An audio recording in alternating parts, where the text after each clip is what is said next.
Qual a situação dos principais fertilizantes procurados pelo produtor rural? Vamos trazer mais detalhes sobre esse tema, mas eu quero te convidar a acompanhar nosso conteúdo no site paracaturural.com. Acesse paracaturural.com. Vou ficar esperando você, hein? Cadastre seu e-mail lá.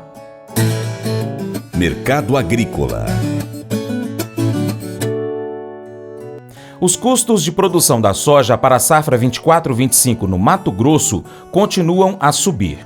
De acordo com o mais recente boletim informativo do Instituto Mato Grossense de Economia Agropecuária, o IMEA, em junho de 2024, a estimativa de custeio da soja foi de R$ 3.983,89 por hectare, o que representa aumento de 0,54% em relação ao mês anterior.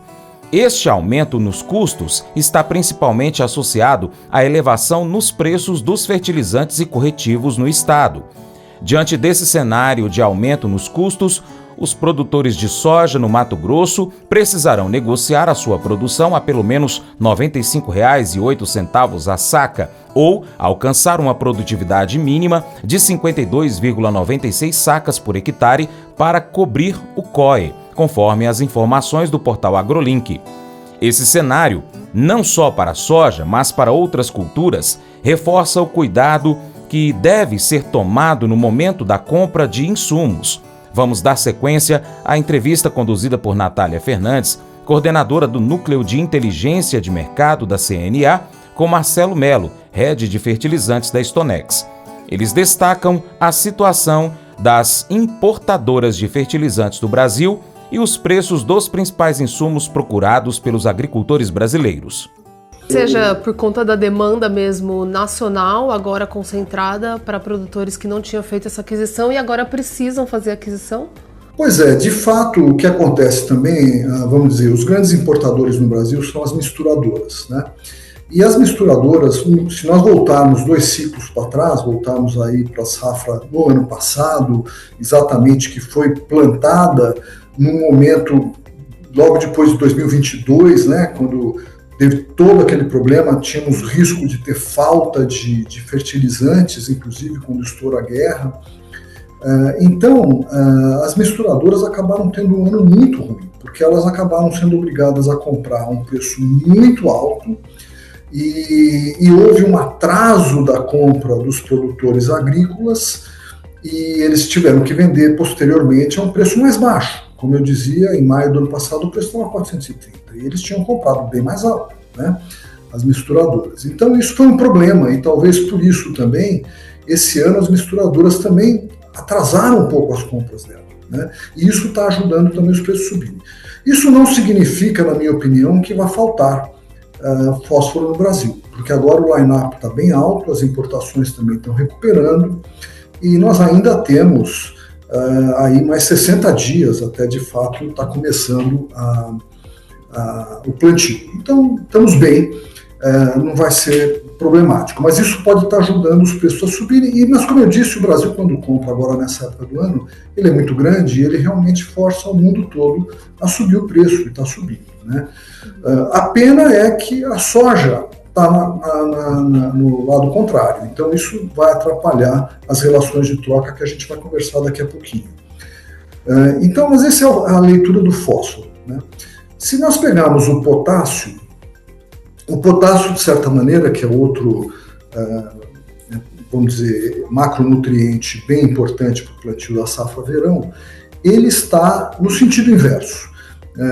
O potássio, nós temos uma situação de fundamentos mundiais fraco, tá? A produção está bastante solta comparada com a demanda, isso implica também em produções novas que estão começando e para vir e que virão a se iniciar no futuro breve. E dessa situação, quer dizer, nesse cenário, apesar a estrutura de produção mundial de potássio ser bastante mais oligopolizada que o do fósforo, ainda assim os produtores de potássio mundial não estão conseguindo fazer o preço subir.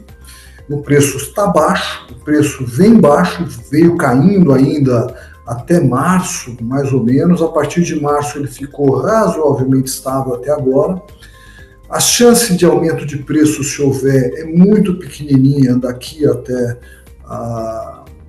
o início do plantio. E, na verdade, a gente até vê, olhando para frente, até uma chance de queda de preço, mas aí a partir já de novembro, dezembro. Uhum. E isso tudo porque o fundamento do potássio não é o melhor nesse momento, mundialmente. Então, nessa situação, as relações de troca do potássio estão muito melhores. A gente pode conversar daqui a pouquinho também sobre isso, mas o que acontece é que o potássio é uma espécie de boia salva-vidas para o produtor agrícola, para ele digerir melhor o preço alto do fósforo. Então, o fósforo está com preço alto, o potássio está com preço baixo, um ajuda o outro, porque ele vai ter que comprar ambos, se bem que não é na mesma proporção. E daí falta comentar apenas... Eu ia só fazer uma observação, desculpa, Marcelo, em relação ao potássio, que o cloreto de potássio foi um dos que mais subiu, né, nos anos anteriores. E agora a gente também viu o Brasil importando um volume maior em 2024. Então reforça o que você falou de estar mais confortável essa questão de oferta, o que consegue segurar esses preços lá embaixo, tornando um momento mais interessante para o produtor fazer essa aquisição. Correto, é isso mesmo. O potássio, assim como os outros, né, assim como o nitrogênio e o fósforo, todos subiram muito. E quando estoura a guerra, os três mais ou menos multiplicaram por 3 vezes os preços, tá? Então a ureia saiu da ordem de 300, foi a $1.000 a tonelada, o potássio também estava perto dos 300, foi a 1.200, e o fósforo, que estava um pouco mais alto, estava a 400, digamos, foi a 1.300. Então todos eles cresceram, subiram muito. E daí eles corrigiram dessa maneira, né? Como eu estava falando, o fósforo não corrigiu tudo. Ok, o mercado está um pouco mais apertado, nós tivemos toda essa situação que eu comentei. O potássio corrigiu bastante e não consegue sair de onde está. E a ureia, vamos dizer que seria o nitrogenado mais importante, ela é importante aí para quem for fazer uma safra verão de milho, ou for algodão, também bastante importante, e várias outras culturas, né? Café também usa muito, arroz. Então, o nitrogenado, ele se ajustou bastante, então nós saímos desses $1.000 por tonelada que a ureia tocou lá na época da guerra, 2 meses depois da guerra, aí por volta de abril de 2022, e ela agora, desde final de 22, ela está num novo canal lateral. Então, o que é esse novo canal lateral?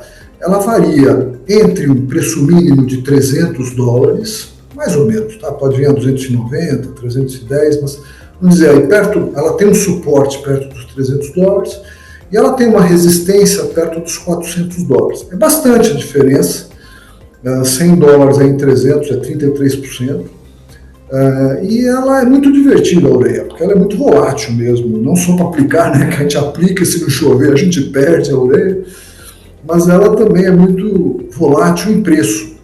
Então, ela esteve em início de maio também a $300 por tonelada, teria sido um momento de compra excelente. De lá para cá, por diversas circunstâncias, ela subiu já mais de 10%, estamos aí a 360, né? Então ela subiu quase 20%, né? Então nós estamos a $360, mas a gente acredita que ela ainda vai subir mais. Então, o momento, apesar de não ser o melhor de compra, ainda é melhor que ele compre do que ele não compre a ureia.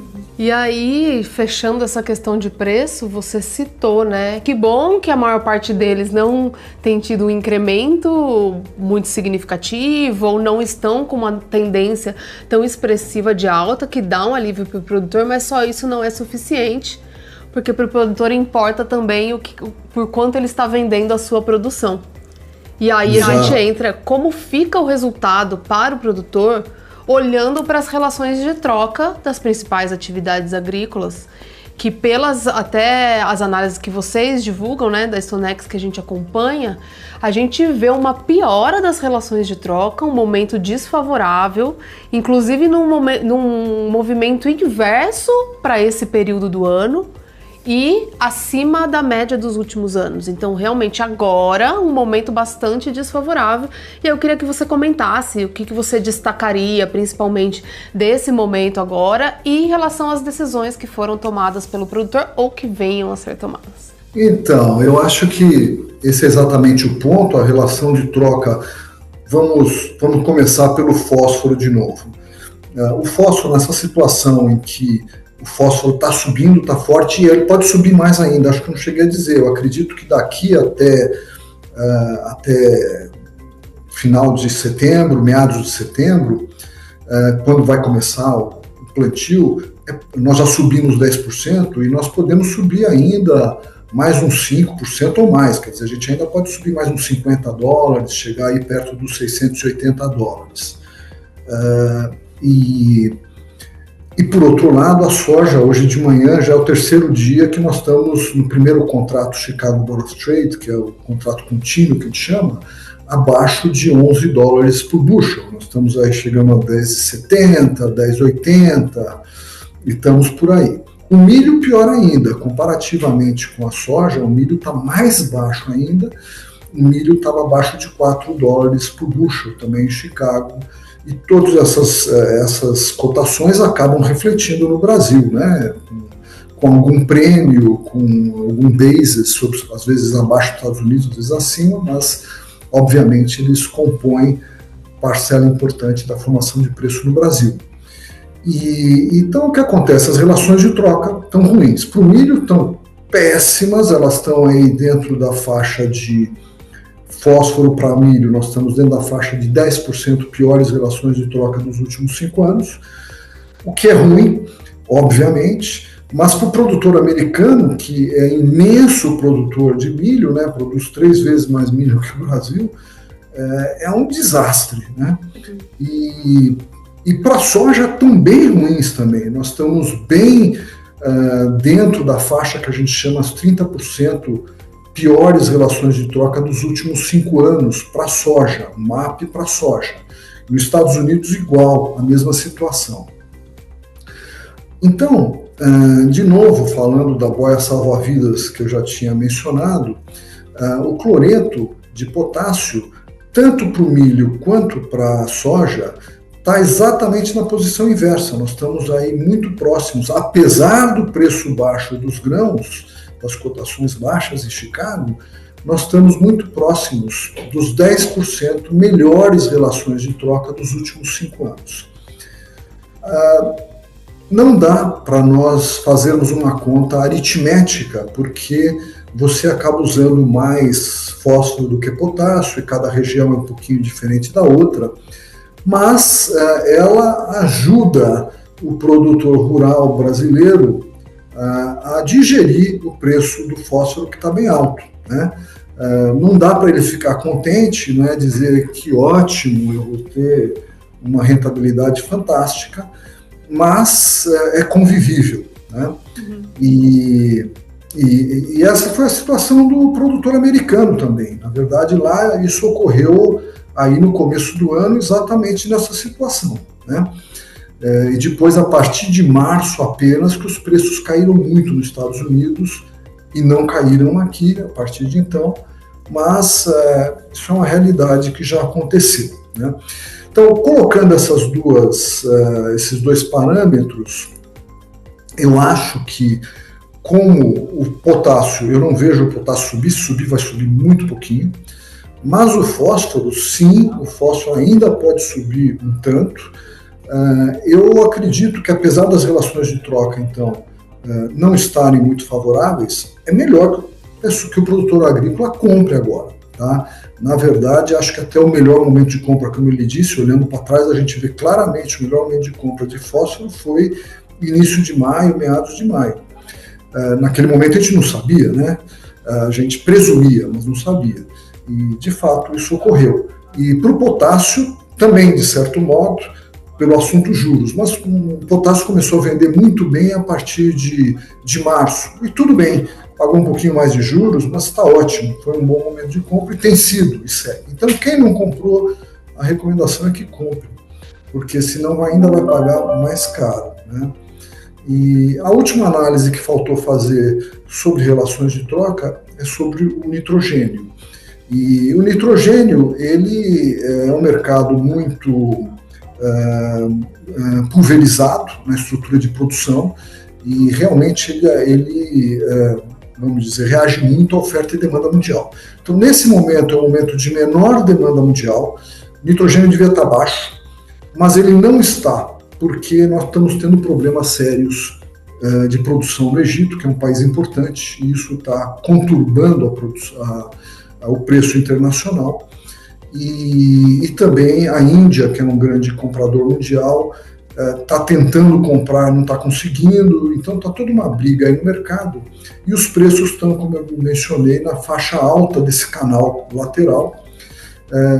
Contudo, também pode subir mais. Então nós estamos aí perto de 360, mas eu acredito que nós ainda vamos testar o teto do canal, que é perto dos 400. Então são mais $40, é mais de 10% que a gente tem de aumento de preço. Então, quem vai plantar safra verão de milho ou precisa para alguma outra cultura, como café, é melhor também comprar o mais rápido possível, senão ainda vai poder pagar também mais caro. Para safrinha não, porque para safrinha eu acho que vale a pena esperar, é um momento de atenção, porque há uma boa possibilidade que a ureia, a partir de final de outubro, começo de novembro, caia bem. Então, possivelmente, se esperar, lá na frente pode pagar um pouco mais baixo que os $360. E quais são as melhores relações de troca na busca por fertilizantes? Confira na sequência dessa prosa em nosso canal Paracatu Rural. Pois é, pessoal, quero agradecer demais a sua atenção e convidar você a acompanhar o Paracatu Rural em diversas plataformas online. Você pode acompanhar pelo YouTube. Vai lá, inscreva-se no canal Paracatu Rural, marque o sininho para receber as notificações. Pode também acessar o site paracaturural.com e cadastrar o seu e-mail. Nós também estamos em plataformas de áudio, Spotify, Deezer, TuneIn, iTunes, SoundCloud, Google Podcast, na Alexa. Pesquisa na sua favorita por Paracatu Rural. Você ainda encontra a gente no Instagram, no Facebook, no Telegram, também no Twitter, X e ainda no canal do WhatsApp. Você já viu? Vai lá então, canal do WhatsApp, ali perto do status. Aí é só pesquisar Paracatu Rural. E se também quiser, pode acompanhar a gente ao vivo pelo rádio. É só pesquisar Rádio Boa Vista FM 96,5 MHz ou Rádio Diamante FM 100,3 MHz no aplicativo Rádiosnet. Vou ficar esperando você, hein? Entre em contato conosco aí pelo WhatsApp também. Vai lá no nosso site, em qualquer uma das nossas plataformas digitais, pega o nosso contato e entra em contato com a gente. Vou ficar esperando você, hein? Valeu! Todos nós temos aquele amigo que fala muito, mas nunca nos apoia de verdade. Provavelmente também a gente já foi assim algum dia, né, com algum amigo nosso. Dizemos que vamos fazer algo muito legal ou impressionante, mas no final das contas não podemos realmente cumpri-lo. Uma das coisas incríveis sobre Deus é que Ele não apenas fala muito, mas sempre nos apoia. Deus fala sobre o seu amor por nós, sobre o fato de que Ele nos ama mais que podemos imaginar. Ele provou que isso é verdade ao enviar Jesus Cristo para morrer por nós. Jesus sempre fez o que disse que faria, provando que podemos confiar em suas palavras e em suas ações para conosco. Hoje, gaste alguns minutos aí para agradecer a Deus. Agradeça a Deus tanto por dizer quanto por provar que te ama. Esse devocional faz parte do plano de estudos Vida Após a Morte, do aplicativo biblia.com. Muito obrigado pela sua atenção, Deus te abençoe. Até o próximo encontro. Tchau, tchau.